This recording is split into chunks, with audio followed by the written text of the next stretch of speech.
콘크리트 시공 총정리 후편. 콘크리트 표면 마무리 및 철근 종류 및 특성. 콘크리트를 타설했으면 표면 마무리 작업을 해야 되겠지. 콘크리트 마무리 방식에 대해 짚어보자면, 먼저 거푸집판에 접하지 않는 면의 마무리는 마무리 시기는 표면에 물이 없어진 후에 해야 하고, 쇠흑손을 사용 시 표면에 물이 모여들고 균열과 레이턴스가 발생하므로 나무 흑손을 사용하는 게 좋아. 그리고 마무리 후에 콘크리트 굳기 전 균열 대책으로는 탬핑과 재마무리를 하면 개선할 수 있으니 참고하자. 그리고 거푸집판에 접하는 면의 마무리는 거푸집을 매끈하게 따내는 게 첫 번째고, 혹시 곰보나 혹이 생긴 경우엔 쪼아내고 물로 적신 후에 콘크리트나 모르타르로 땜질해서 매끈하게 마무리하면 돼. 그리고 특수 마무리 방식에 대해 정리해볼게. 콘크리트 표면을 물로 적시고 숫돌로 갈아주는 갈아내기. 타설 후 48시간 후에 와이어 브러쉬로 물과 함께 콘크리트 표면을 닦아 표피를 제거해서 굵은 골재가 균일하게 보이도록 하는 씻어내기. 표면에 모난 모래를 압축 공기로 불어내서 굵은 골재를 균일하게 노출시키는 모래 뿜어내기. 표면을 석공용 정이나 특수 공구로 쪼아서 마무리하는 쪼아내기. 타설 1시간 이내에 표면을 와이어 브러쉬로 깎은 후에 모르타르로 표면 마무리하는 모르타르 바르기. 장식 표면을 얻기 위해 거푸집에 무늬를 붙여 타설하는 재물치장 마무리 등이 있으니 용어 알아두는 차원에서 알아두자. 다음은 철근의 종류 및 특성에 대해 살짝 짚어보자. 철근의 형태에 따른 종류에는 모두 알다시피 원형 철근과 이형 철근이 있어. 또 구조 설계상 분류로는 설계 하중으로 인해서 그 단면적이 정해지는 주철근, 또 주철근에는 정 밴딩 모멘트에 의한 인장 응력을 받는 정철근과 부의 밴딩 모멘트에 의한 인장 응력을 받는 부철근이 있지. 또 응력을 분산시킬 목적으로 배치하는 배력철근, 전단 보강용으로 배치되는 4인장 철근, 건조 수축 온도 변화에 의해 콘크리트 내부에 발생하는 인장 응력에 대비해서 가외로 놓는 가외철근도 있어. 마지막으로 이형 철근의 공칭 직경과 호칭 직경에 대해 짚어보자. 공칭 직경은 이형 철근과 중량이 같은 원형 철근의 치수로 환산한 값이라고 할 수 있어.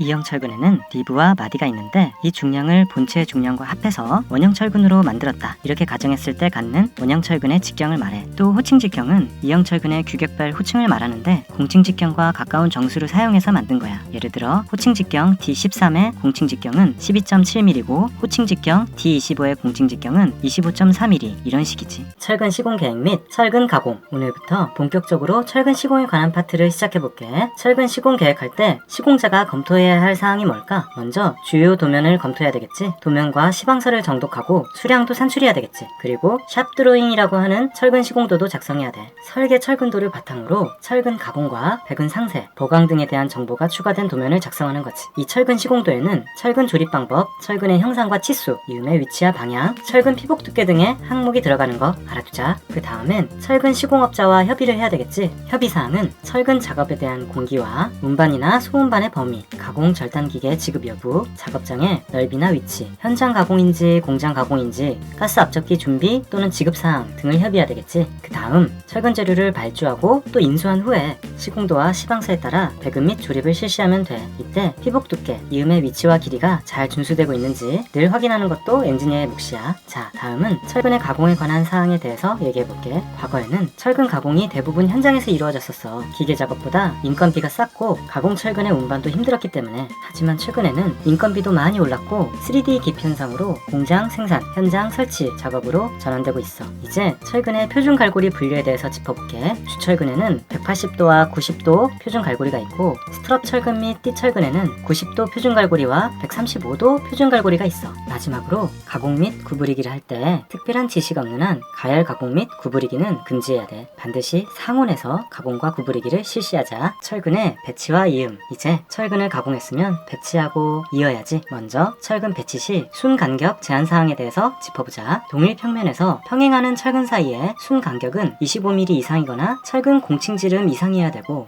상하 2단 이상 배근 시 연직 순간격도 25mm 이상이어야 돼. 그리고 나선 및 띠철근 기둥에서 종방향 순간격은 40mm 이상이거나 철근 공칭지름의 1.5배 이상인 거 기억하자. 다음은 철근 배치 시 주의사항에 대해서 짚어보자. 당연히 허용 오차를 넘지 않도록 주의해야 되고, 아까 말했던 순간격도 유지해야 되겠지. 그리고 외부 충격에 의해 변형이나 배치가 이동되지 않도록 주의해야 돼. 다음은 철근의 이음에 대해서 알아보자. 철근의 이음은 한 곳에 집중되지 않아야 하고 현장 여건에 적합한 이음 공법을 선택해서 실시해야 돼. 철근 이음의 위치는 기본적으로 인장 응력이 작은 곳이어야 되고, 기둥의 이음은 높이의 3분의 2 이하 지점이어야 되고, 보의 경우 압축 측에 이음을 두어야 하지. 그럼 이음공법의 종류 및 특징에 대해서 알아볼까? 먼저 겹침이음은 말 그대로 철근을 겹쳐서 결속선으로 2개수 이상 있는 방법인데 구조 설계 기준상 직경 D35가 초과하면 겹침이음은 삼가야 돼. 용접이음은 말 그대로 전기, 가스 등을 이용한 고열로 녹여 접합하는 이음이고 가스 압접은 산소 아세틸렌 가스를 사용해서 가열하고 기계적 압력으로 두 철근을 융합하는 방법이며 슬리브 압착은 접합 부재를 슬리브 속에 넣고 유압잭으로 압착해서 있는 방식이고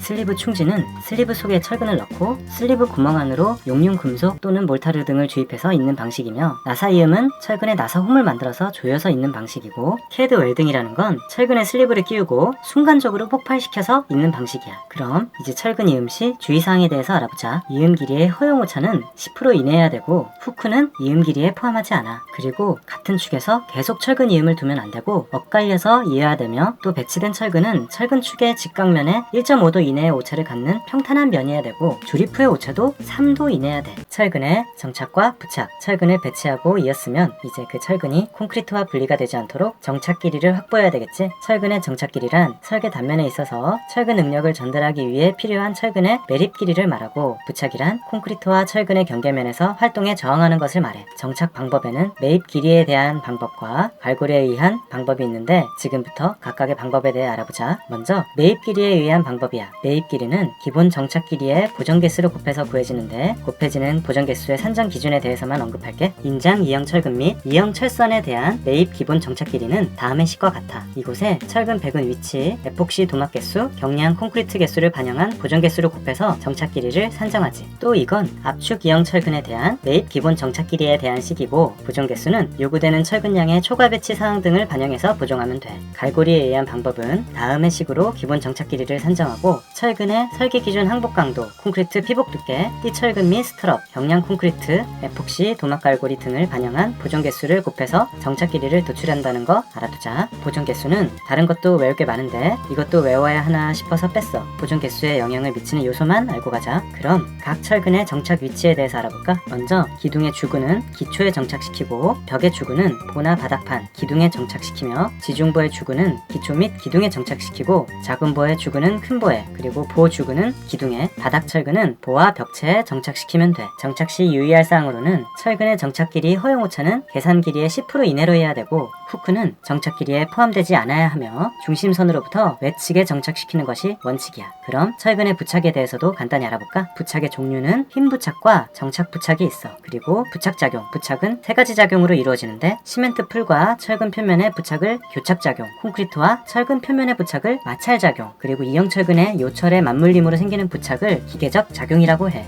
철근의 피복 두께와 유효 높이. 철근의 피복 두께란 철근의 표면과 콘크리트의 표면의 최단 거리를 말하는데 철근을 보호할 목적으로 콘크리트로 감싼 두께를 뜻해. 철근 피복의 목적은 구조물의 내구성 및 애화성 확보, 그리고 철근의 부착성과 방청성 확보, 또 콘크리트 시공 시 유동성까지 확보하기 위함이야. 그럼 구조물별 최소 피복 두께에 대해서 알아볼까? 현장 타설 콘크리트의 최소 피복 두께의 경우에는 수중에서 타설하는 콘크리트는 해수 침투를 최대한 방지하기 위해 100mm의 피복 두께를 적용하고 지중 콘크리트는 80mm, 옥의 공기나 흙에 접한다면 상황과 부재에 따라 40mm에서 60mm, 슬래브, 벽체, 보, 기둥 등 흙에 접하지 않는 콘크리트는 부재에 따라서 20mm에서 40mm까지 피복 두께를 확보하면 돼. 또 프리캐스트 콘크리트의 경우에는 옥의 공기나 흙에 접하는 경우에는 부재에 따라서 20mm에서 50mm, 옥의 공기나 흙에 접하지 않는다면 부재에 따라 10mm에서 30mm를 적용하고 프리스트레스 콘크리트는 지중 또는 수중의 경우 80mm, 흙, 옥의 공기에 접하는 경우 30mm에서 40mm, 옥의 공기나 흙에 접하지 않으면 10mm에서 40mm, 부재에 따라 적용하자. 여기서 어떤 경우에 정확히 땡땡밀이다 라고 언급하지 않고 범위로 얘기한 건 잉어가 생각하기에는 이걸 하나하나 다 외울 필요가 있나 싶어서 범위로만 얘기했어. 철근의 유효 높이란 콘크리트 압축측 표면에서부터 인장 철근의 도심까지의 거리를 말하는데 유효 높이가 200mm를 넘느냐 넘지 않느냐에 따라 이렇게 콘크리트 최소 피복 두께의 허용 오차가 달라진다는 거 알아두자. 철근의 방식, 철근의 부식은 철근과 철근 표면에 접하는 물질 사이에 생기는 일종의 전기 화학 반응으로 이것을 제어하는 게 방식의 키포인트라고 할 수 있어. 방식의 목적은 부식이 되면 구조물의 내구성이 저하되니까 내구성 확보를 위함이고 또 부식 부분을 기점으로 균일이 확대될 수 있으니까 그것을 제어 방지하기 위함인 거 알고 가자. 부식의 원인은 직접 원인의 경우 콘크리트의 중성화, 그리고 염해, 그리고 다양한 원인의 누설 전류가 있어. 또 간접적인 원인으로는 콘크리트 피복 부족과 품질 불량, 그리고 타설 시 결함, 또 환경 조건 등이 있어. 그럼 제일 중요한 방식 방법의 분류별 특징에 대해서 짚어볼게. 먼저 환경으로부터 부식성 물질을 아예 제거해서 부식을 방지하는 방법이 있겠지? 온도, 습도를 제어하거나 탈염이나 탈수를 통해서 말이야. 하지만 해양 환경에서나 제설제가 필요한 환경에서는 적용이 곤란한 부분이 있어. 그리고 최근에 피복하고 있는 피복 콘크리트 속으로 부식성 물질이 침입을 하려는 걸 억제하는 방법이 있겠지? 그 방법에는 콘크리트 배합 시 물 결합 제비를 줄여서 밀실하게 만들거나 콘크리트 피복 두께를 증가시키거나 허용 균열폭을 줄이는 방식이 있지. 또 콘크리트 표면에 합성 수지 재료를 이용해서 라이닝을 실시하는 방법도 있어. 특히 이 방법은 보수용으로도 간편히 사용할 수 있다는 특성이 있어. 그 밖에 수지 함침 콘크리트를 적용하는 방법이 있는데, 수지 함침 콘크리트란 콘크리트를 건조시켜서 미세한 공급의 액상 수지를 함침, 즉 침투시켜서 일체화시킨 콘크리트를 말해. 이 콘크리트는 내구성과 내수성이 좋아서 화학약품이 침투하려는 걸 막을 수도 있어. 참고로 주로 함침 수지로는 MMX, 즉 메칠 메타클레이트와 침투성 에폭시를 사용해. 또 철근 표면으로 도달하는 것을 막는 방식으로는 철근을 에폭시 수지 도장으로 피복하거나 아연 도금을 하는 방안이 있어. 아예 강제 금속 자체를 방식성으로 만드는 방법도 있지. 이를테면 스테인레스 스틸을 쓰는 거지. 하지만 너무 단가가 비싸기 때문에 경제성이 떨어지고 그나마 해양 환경에 대해서는 이마저도 취약해. 또 전기로 제어하는 방법이 있겠지? 전기 방식이라고 하고 영어로 캐소딕 프로텍션이라고 하는데, 보호받는 금속보다 더 부식이 잘 되는 금속, 즉 아연 또는 마그네슘을 이용해서 전지작용을 일으켜서 보호하는 방식이야. 그 밖에 방청제를 도포하는 방식도 있겠지? 다만 이 방식도 해양 환경에서는 곤란한 방법이야. 마지막으로 철근 부식 진단법에는 전기화학적 방법인 자연 전이법, 콘크리트 저항법, 분극 저항법이 있고, 물리적 방법인 X선법, AE법, 마이크로파법이 있어. 각각 어떤 방식인지까지는 알 필요가 없을 것 같아서 생략하도록 할게. 거푸집 및 동바리. 거푸집이 무엇인지 다들 알지? 거푸집의 정의는 생략할게. 동바리는 타설된 콘크리트가 소정의 강도를 얻기까지 고정하중, 시공하중 등을 지지하기 위해 설치하는 가설부재를 말해. 쉽게 말해서 콘크리트가 강도를 얻기까지 거푸집을 지지하는 가시설물이야. 그럼 거푸집이 고려해야 하는 하중에는 뭐가 있을까? 콘크리트, 철근, 시공기계, 가설설비, 인력 등의 연직방향 하중, 작업시 진동, 충격과 필요시 지진, 풍압에 해당하는 횡방향 하중, 배합, 타설 속도, 타설 높이, 다지기 방법을 고려한 굳지 않은 콘크리트의 층압을 고려해야 돼. 그럼 거푸집의 재료 품질 검사는 뭘 봐야 하지? 거푸집 널에 흠집과 옹이가 많거나 구조적으로 약하거나 균열이 있으면 당연 사용 금지이고, 금속재 거푸집 널은 찌그러지거나 비틀림이 있는 것은 교정 후에 사용해야 되고, 녹이 있다면 닦아낸 후 박리제를 발라야 돼. 그럼 동바리의 재료는 KS 규정에 적합한 재료를 사용해야 되고, 굽어져 있거나 손상, 변형, 부식이 있는 건 사용을 금해야 되겠지. 거푸집의 설계 시 고려해야 할 사항은 거푸집 널이나 패널의 이음은 가급적 부재축의 직각 또는 평행으로 해야 되고, 콘크리트의 모서리는 못따기가 될 수 있는 구조여야 하며, 필요한 경우에 청소, 검사, 콘크리트 타설이 편리하도록 적당한 위치에 개구부를 설치해야 하고, 중요한 구조물의 거푸집인 경우에는 거푸집 설계도도 작성하는 게 좋아. 또한 동바리의 설계 시에는 하중을 안전하게 기초에 전달할 수 있도록 해야 하고, 동바리도 필요시 설계도를 작성해서 관리하는 게 좋아. 또 거푸집 및 동바리 구조 계산에 사용하는 영직방향 설계 하중은 고정 하중, 충격 하중, 작업 하중 등을 고려해야 하는 것을 기억하고, 설계 시 고려해야 하는 콘크리트의 층압은 국토해양부 거푸집 검사 시 지침을 이렇게 첨부할 테니 참고하자. 특히 부어넣기 속도 10m/h 이하는 굳지 않은 콘크리트의 단위 용적 중량의 1.5배에서 10m/h 이상은 2배에서 타설 위치에 따라 보정된다는 거 기억하자. 시공에는 특별한 사항이 없는 것 같아서 패스. 다음은 거푸집 및 동바리 떼어내기에 대해서 짚어볼게. 당연히 자중 및 시공 시 가해주는 하중에 충분히 견딜 만한 강도를 가질 때까지 떼어내서는 안 되겠지. 그럼 그 압축 강도의 기준이 어떻게 될까? 확대 기초, 보의 옆면, 기둥, 벽 등의 측벽은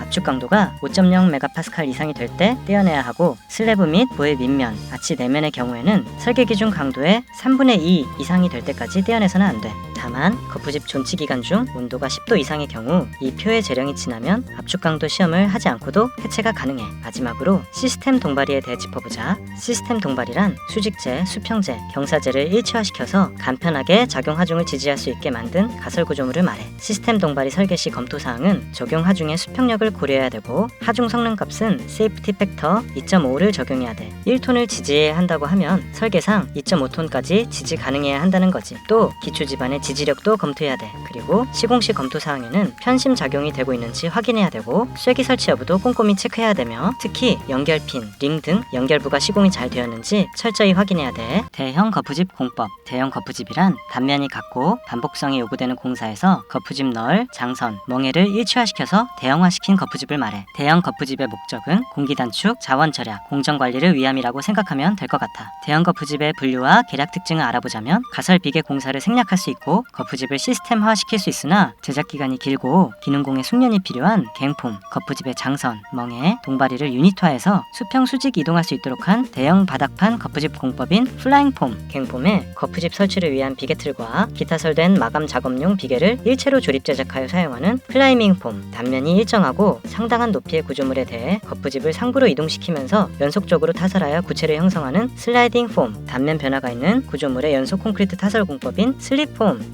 슬립폼과 슬라이딩 폼의 차이점이 뭐예요? 라는 질문이 있을 수 있을 것 같아서 표를 띄워둘게. 잠깐 한번 훑어보자. 자동 설치가 가능하고 해체가 용이하게 기계적인 장치를 구비하여 가동, 활용, 이동용 비계, 레일이 따르는 전용 거푸집은 트래블링 폼. 이 정도 짚어보면 될 것 같아. 참고로 수직이동 폼은 슬라이딩 폼, 슬립폼이고 수평이동 폼은 트래블링 폼인 거 인식하고 가자. 대형 거푸집의 장단점은 장점으로 최소 일량으로 최대 거푸집을 사용한다는 점, 대량 생산 체제가 가능하다는 점, 따라서 공기 단축이 가능하다는 점도 있고 단점으로 부재수가 많다는 점과 초기 투자비가 많이 든다는 점이 있어. 향후 대형 거푸집의 개발 방향에 대해서 언급하자면 더욱 표준화, 규격화, 단순화되도록 노력해야 되겠고 재료가 강도가 높으면서 경량화되도록 해야 되며 나아가서는 개발만 하는 게 아니라 실제로 공법이 많은 공사에 적용되도록 활성화에 힘써야 되는 것도 꼽을 수 있겠어. 트래블링 폼과 방리제. 트래블링 폼은 지난 시간에도 소개했듯 수평으로 이동 가능한 대형 거푸집이야. 연속 콘크리트 타설이 가능하도록 레일, 이동용 비계 등 기계 장치를 이용하고 대형 수로 공사, 터널, 지하철 공사 등에서 적용되곤 하지. 트래블링 폼 목적은